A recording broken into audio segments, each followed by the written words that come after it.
Hail, and welcome back to my channel, and welcome once again to the Gods and Goddesses series. I know I'm on a roll with this series.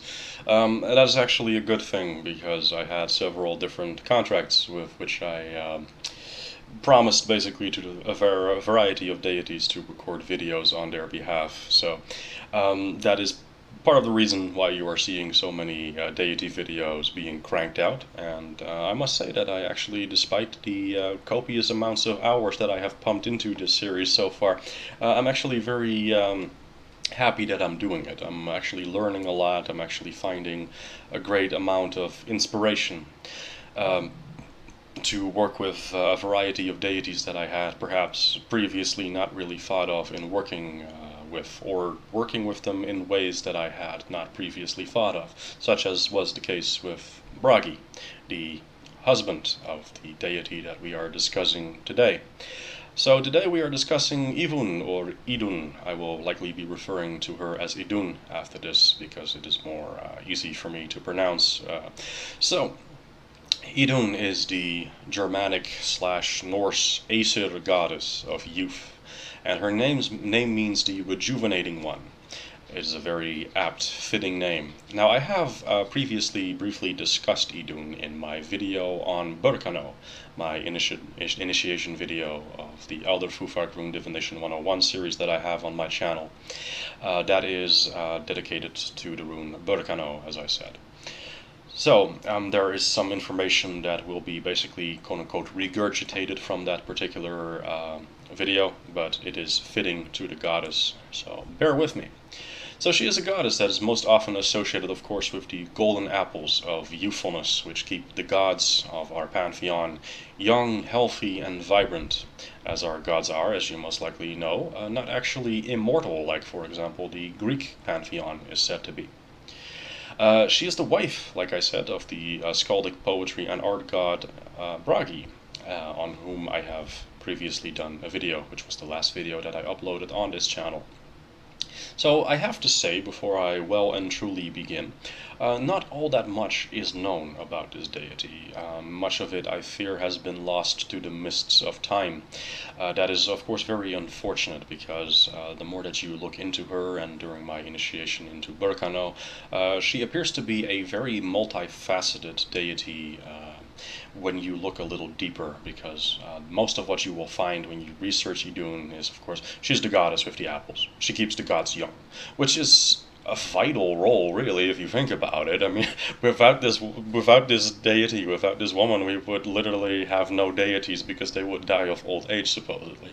So that is a very interesting thing to me, that there is so little known on her when she plays such a sustaining, vital role to the pantheon. So, again, without her apples, the gods would grow old, they would wither, they would be sickly, and they would die. So this makes her a key member of the pantheon. It is exactly around this that her most widely known myth revolves, of course.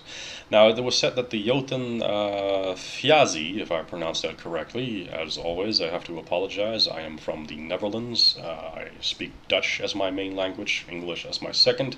I am not very well skilled in Old Norse, even though we in the Netherlands historically have had the same pantheon under slightly different names.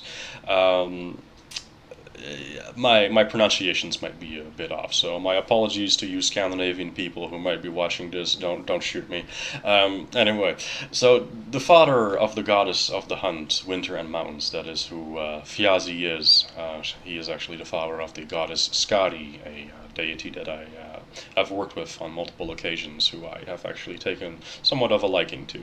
So he once forced Loki to convince Iðunn to be lured from Asgard, in whose gardens she tended to her apples of youthfulness, of course. Loki did this by promising some rare and interesting apples to be discovered by Iðunn outside of the realm of Asgard. Now, Iðunn, being curious about this, of course, agrees and goes with Loki to inspect those supposedly rare and interesting apples, and then gets snatched by Fjasi and gets carried off to his realm of Thrymheim, which is located on the world of Jotunheim, the land of the giants, of course. So she is kidnapped and forced to stay at Fjasi's house. And since Iðunn is now away, since she is now captured, there is nobody to tend to her apples and nobody to make sure that those apples continue to grow and make sure that the gods therefore remain young and healthy and strong. So this is, of course, as you can imagine, over time, a very well, dire event for the deities in question. So eventually, people start asking questions: where is Iðunn, and where did she go? Who took her?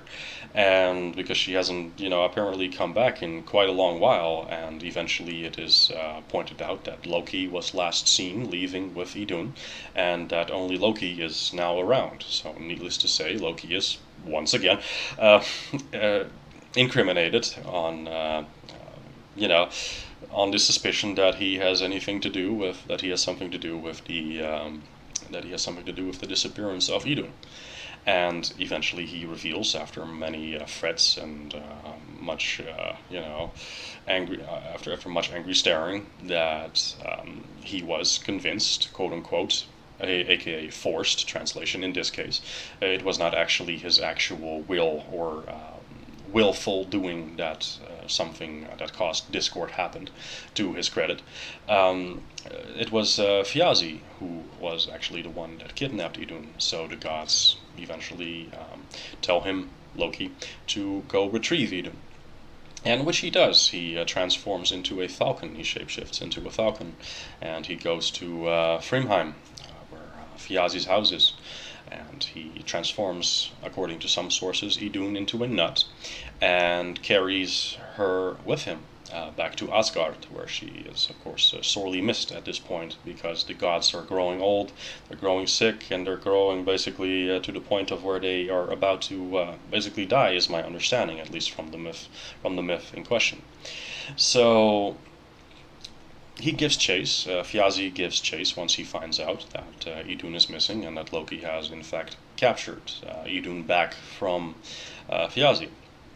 So he transforms into an eagle and gives chase. The gods, in the meantime, apparently have built a massive bonfire or some other form of started some other form of fire. Fjasi gets tricked by Loki, and Fjasi, in the form of an eagle, gets his wings burned, is no longer able to fly by that bonfire, and falls to the ground, and there the gods slay him. So this then results, of course, in Iðunn finally being able to be restored to her rightful place in her gardens, tending to her apples, much to the joy of pretty much every deity, of course, involved. However, it is at this later on that Skadi, as a result of her father Fjasi being slain, shows up, and she shows up to Asgard with vengeance in mind, which is, of course, somewhat understandable in some way, shape, or form. However, one would say he tried to kidnap, this woman who, in no way, shape, or form had done anything wrong to Fjasi. But she demands vengeance, which the gods then placate by having her father's eyes put as stars in the sky, which I suppose you could take as an honoring of somebody's death, but you could also interpret that as a giant fuck you. I mean, it kind of depends on how you look at it, I suppose, but if she was happy with this particular outcome, so be it. Now, of course, she was also promised to be wed to one of the deities of Asgard, one of the Aesir, and apparently Njord was chosen, and that is how that temporary marriage and arrangement came into being, as I have discussed in my very first video on this series, which is the video on Njord.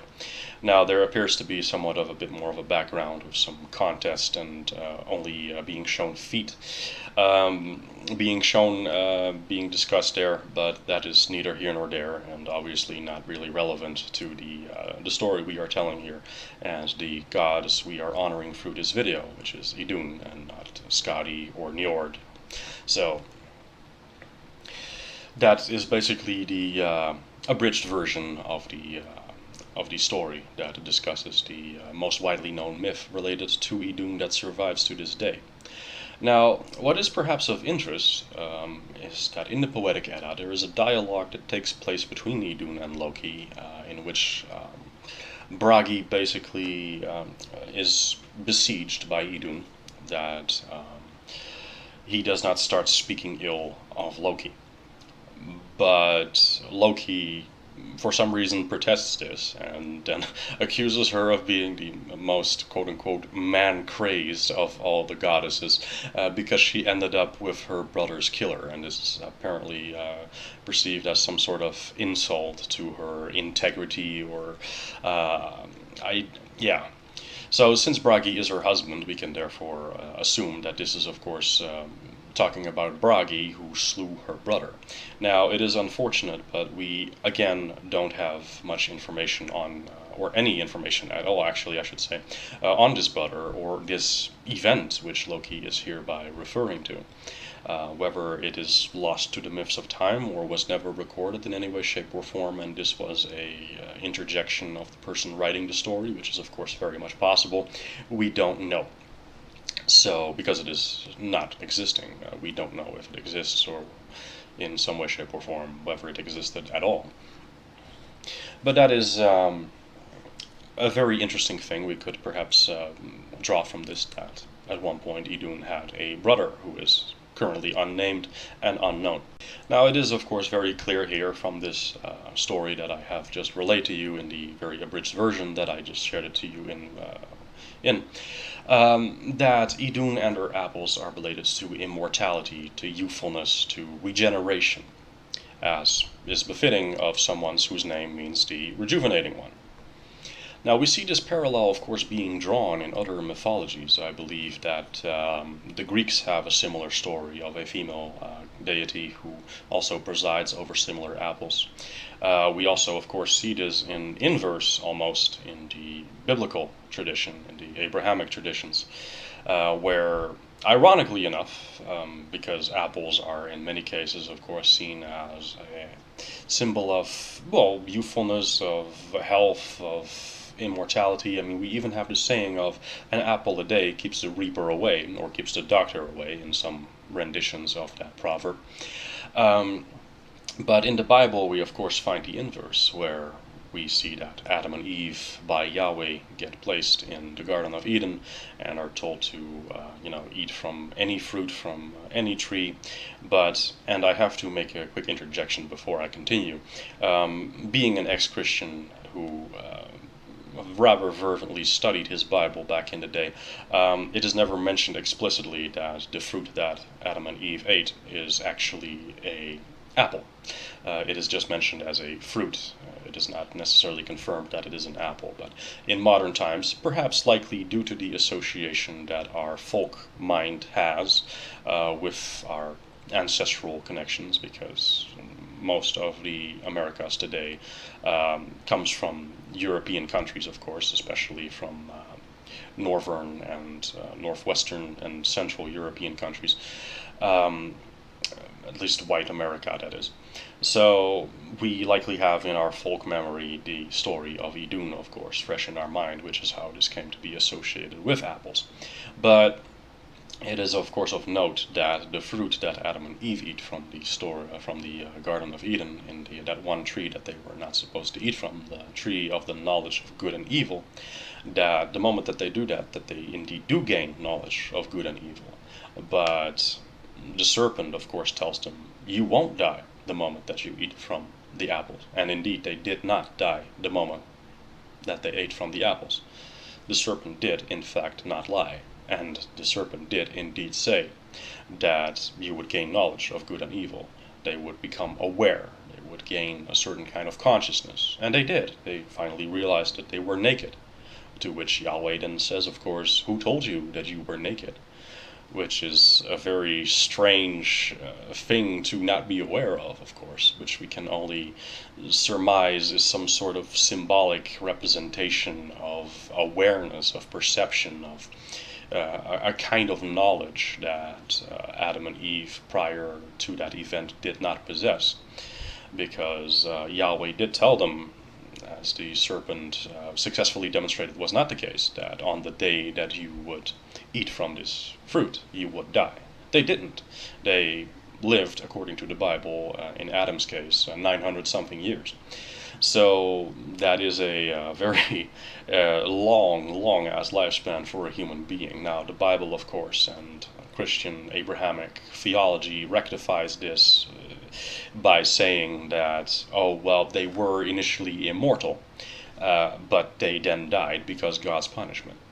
What I personally think is that what actually happened is because they ate from that fruit, that they lived a very long ass time, and that they gained knowledge from it. Because in every other mythology, in every other pagan mythology that is not Abrahamic, you see that apples are things that are empowering, that are enriching, rejuvenating, etc. Because at the same time, the Bible says that knowledge and wisdom are brought about from eating from this fruit, in our current folk mind translated as an apple. So to me, it seems more like Yahweh is, in this scenario, an obfuscator. Now, of course, again, we are talking about Iðunn and her apples, and not, of course, about Yahweh or Christian theology, but I did want to present you with this interesting parallel and dichotomy at the same time, so as to perhaps draw conclusions and make links to your own conclusions on what the meaning of eating from fruits and divinity and knowledge and wisdom and what all that has related to one another. Because perhaps of interest to some of you is that apple cider vinegar, which is made from crushed fermented apples combined with yeast, is sometimes said to be a food that is healthy for one's pineal gland. Then, of course, there is also the saying that an apple a day keeps the reaper or doctor away, so indicating that it is a very healthy thing to eat.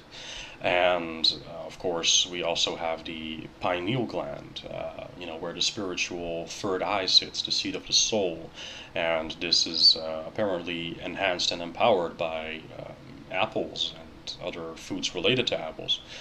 And now, of course, consuming too much of apple cider vinegar is actually bad for you, and consuming too much of anything, in fact, is of course bad for you. Let that be very clear here. So do some research before you go eating like 12 apples a day, you know what I'm saying? So please do be careful with that. Don't go overboard with it. Do your research. Make sure that you know what you're doing. Help consult your doctor as to what, amounts of a certain produce or food kind is healthy for you and what is too much. So, to go back to my actual main story here, of course, is that the essence of the story of the youthful apples also indicates a certain kind of regeneration. It indicates a certain kind of healthiness, of youthfulness. It indicates, in the story of Iðunn and the apples, immortality, in fact, just outright immortality. As long as you keep eating these apples on a semi-frequent basis, you'll be forever alive, which is a great thing, of course, but it also, if I think about it, would induce a certain kind of paranoia, because what if somebody takes this goddess away, and what if something were to happen to this to these trees and this orchard in which these apples grow, because that would be my first thought. How do we protect it? How do we make sure that nothing happens to it? And this is, of course, where Idunn's aspect of that I have discussed previously in my video in Birkenau comes in. She is a very feminine goddess of youthfulness, of regeneration, of revitalization, of energy, of empowerment, of life cycles, of seeds, and of healing things that are broken or damaged in some way, shape, or form, which is exactly the meaning of upright Birkenau, as I have discussed in that particular video. Because upright Birkenau means blooming trees, blooming seeds, means things that are coming into being, that are youthful, that are fresh, new relationships that are blooming, and she is a goddess. Iðunn is a goddess that also brings with it protection for children, for young women in particular, beings and humans that are seen as vulnerable for a variety of reasons, of course, that are perhaps prone to, illnesses historically, because you would have a lot of kids to make sure that you had at least heirs and survivors that would continue your lineage. It was absolutely not guaranteed that all your children would survive. So Iðunn is someone who, in that sense, offers youthfulness, comfort.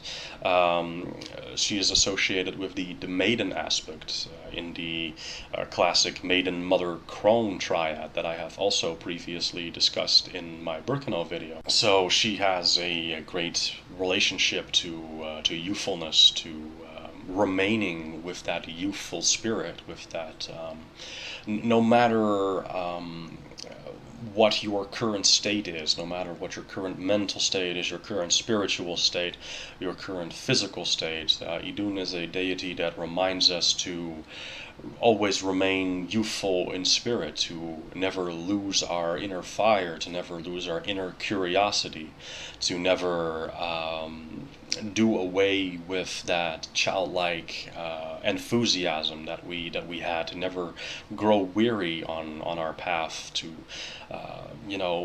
she can bring renewed energy, inspiration, effort, enhancement to perhaps a tired mind, a tired spirit, a tired body, to lift up the weary when they are feeling spent, or like they have really just given their all, when they're just completely done with everything.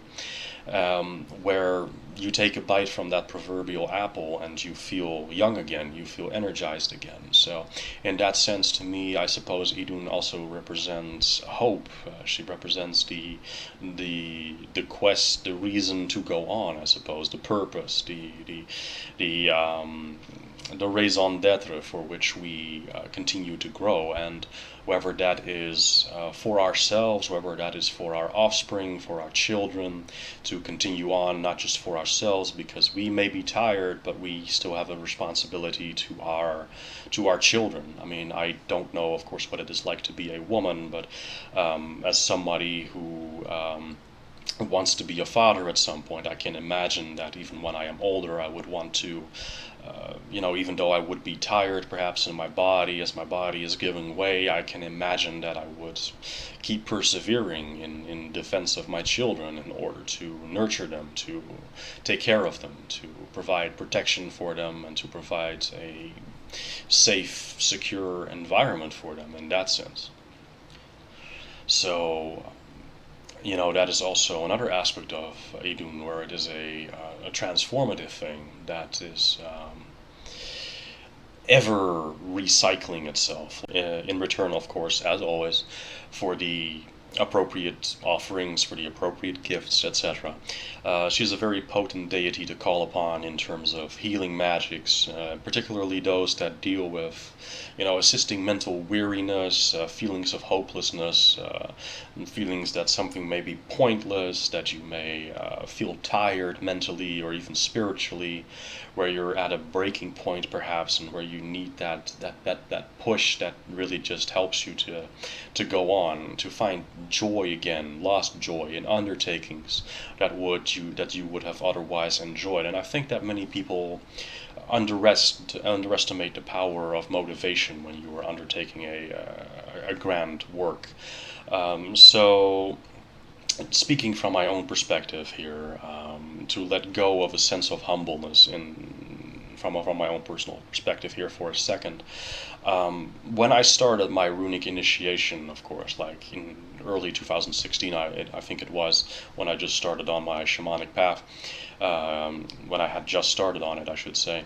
I really felt enthusiastic. I felt vibrant. I felt like, wow, hey, I finally found some sort of meaning, some sort of endeavor that I can commit to, that I find interesting, and that I really want to be, engaging with. And that was at the time also very scary, because I, of course, had heard stories from other practitioners like, oh yeah, the runes require sacrifice and blah, blah, blah. And I was aware of that from the beginning, thank the gods, because I knew, at least to a point what I was expecting. I knew up to a certain point what I was getting into as a result of those people who warned me of that, and I am very grateful for that.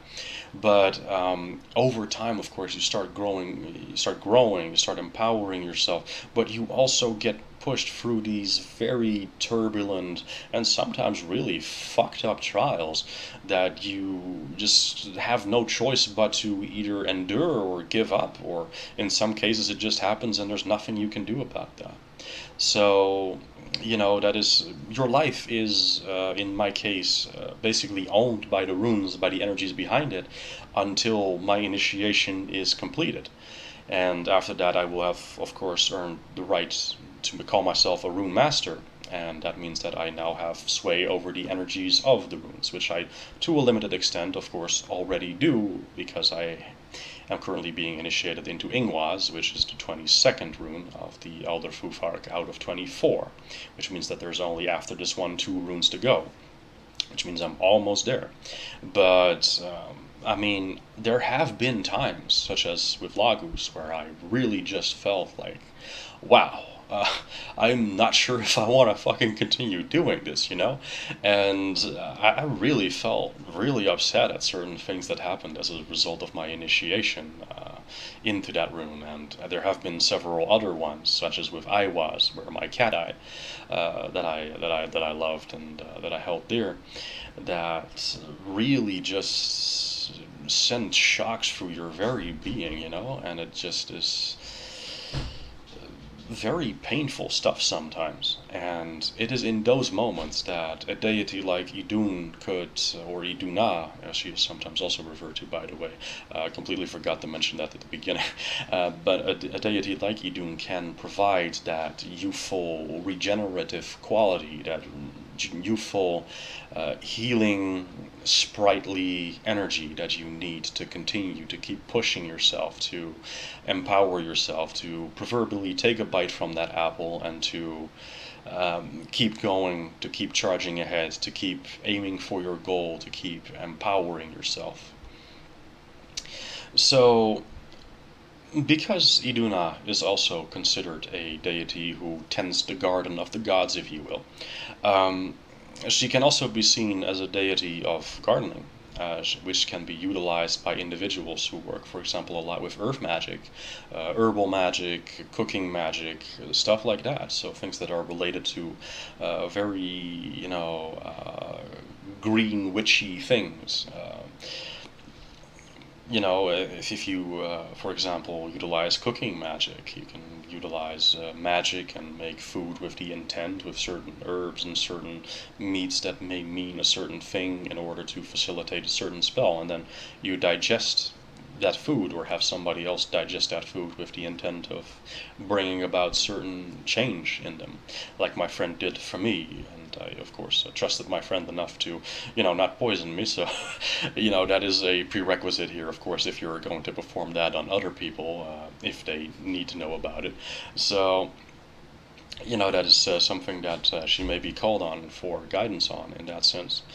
And again, from my initiation into Birkenau, I have also inferred that there is a protective aspect to her, specifically aimed at the protection of, like I said, children, of young women who are, blooming into their adult years, and who may be dealing with certain issues that they may have previously not faced, where there are periods of insecurity, of blossoming womanhood, or if, children in general, where they go through puberty, or other periods where they are very vulnerable physically, mentally, and of course also energetically, where their energy is very unstable and where they really just need loving, nurturing, but sometimes also, of course, corrective guidance to make sure that they become the best adults possible.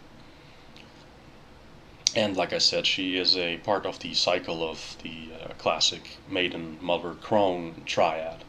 and therefore also associated with the cyclical and transformative life cycle from young to old person.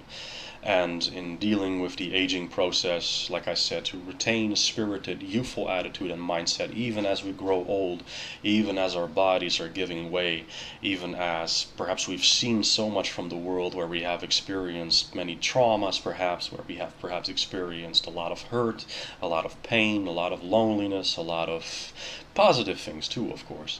And Iðunn is also, of course, capable here in providing us the focal point for being focused on the positive, to remain mentally and spiritually youthful and energetic, even if we cannot stop nature's aging process. To never become disillusioned with it, to be at peace with it, to love ourselves regardless of these things. Lastly, regarding the topics that Iðunn presides over, or that the magician can call herself on, there is an aspect of Iðunn that is focused on love and fertility, because of course the maiden aspect of a woman's life, just like the younger years of a man's life, are of course also going to be affected by hormones and by, raging sexual energy and need to procreate, as is perfectly healthy, perfectly normal, and perfectly natural in nature's grand scheme of things in order to propagate the species. And as persons, as spirits, as souls, we of course also have need of that intimacy to not only for ourselves, but to also provide a healthy, stable home and hearth for our offspring, to make sure that they grow up in a healthy atmosphere, which is supported by loving parents, and which is something that is so often missing in modern society, the way that things are going at the moment. So she can be called on for matters like this, for fertility, for love, for sex, and magic that is related to that.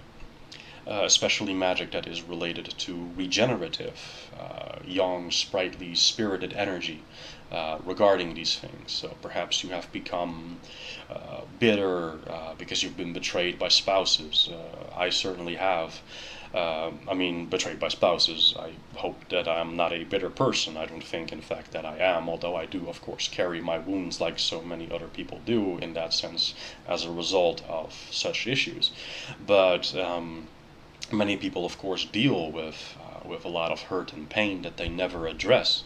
And I would, if you do that, if you do feel that you are dealing with such things, if you deal with such scars, if you deal with such wounds, call on Iðunn to help you with magic, to bring your sexual, your romantic, your loving energy back into that fresh, healthy, youthful perspective, so that you may honor yourself and honor your partner in engaging with a new relationship from a healthy, happy, fresh perspective, and to not judge this new person with the hurts that you carry inside from your old relationship and the individual that caused that hurt to you. Because it is, of course, after all, up to them to take responsibility for the hurt that they caused you, but it is also your responsibility to deal with that kind of hurt and to then transmute that into something positive, so that you can take that as experience into a new relationship and to heal and grow from that, and to then incorporate that in your experiences, and perhaps make your next relationship therefore a better, more structured, more solid, more grounded, more loving, full, and healthy relationship as a result of that. Lastly, we come to the offerings portion, as is customary for these videos. Offerings for Iðunn would likely encompass any and all foods associated with, you guessed it, apples. So apple pie, apple cider, both alcoholic and non-alcoholic, apples, etc. Any suitable offering related to certain colors often associated with our spirit, such as yellow, gold, green, brown, silver, white, etc. They would all be suitable colors to offer her if you, for example, wish to offer her candles, or if you wish to offer her artwork, which may, you want to structure around a certain kind of color schematic, for example, because keep in mind her husband is, of course, the god of art, the god of poetry, the god of music, etc. So you may want to take some extra effort to impress Iðunn, and perhaps by extension, therefore, also Bragi. Yellow, gold would be suitable colors for happiness, to represent apples, the golden apples, of course. Red or pink to represent her aspect as a fertility goddess that assists with love, with sexual matters. Green and brown to represent her relation to the earth, to gardening, to the fertility aspect, of course. In that sense, also pink and red, if you wish to call on her for such, fertility-related things, or you wish to thank her for her assistance in certain things like that. Silver, white would also likely be appreciated as well, I imagine, particularly in matters relating to femininity, because silver is often used as a lunar candle or a lunar color to represent the the feminine aspect of things, whereas gold is more to represent the masculine aspect.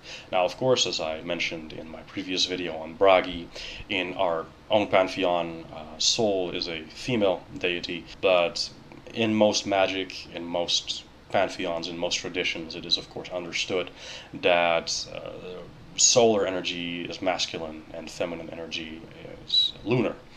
So I do strongly feel personally, at least, if you of course wish to, swap that around because that feels better to you, that is up to you, that such energies of course also apply here. And to me, silver therefore represents a feminine aspect, and therefore I feel that in her capacity as a feminine deity that represents a portion in the triad of maiden, mother, crone, that is a very suitable aspect. And Iðunn is often depicted as wearing a white dress.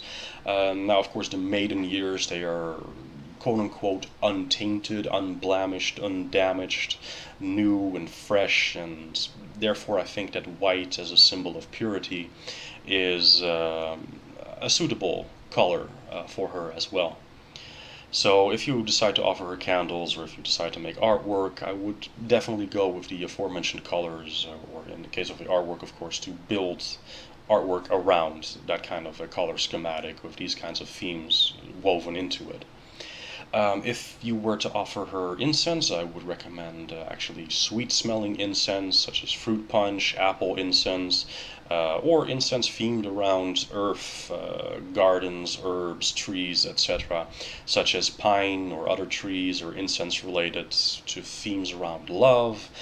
Think roses or lavender, which are of course both also applicable to the earth element and earth sphere that she presides over. In fact, healing is often associated with herbs, particularly in earth magic, so these are all combinations that you can come up with to your heart's content if you wish to design offerings for her. And lastly, like I said, her husband is the god of art and poetry, Bragi. She will definitely also appreciate any and all artwork of suitable nature in her honor. So that is my video on the goddess Iðunn, or Iðunna. Thank you all so much for watching. Please like, comment, and subscribe if you like the video, if you like my channel, if you want to stay up to date on the latest videos that I am putting out. I'm basically pretty much consistently putting out videos. Sometimes I have a bit of a gap because I have little time.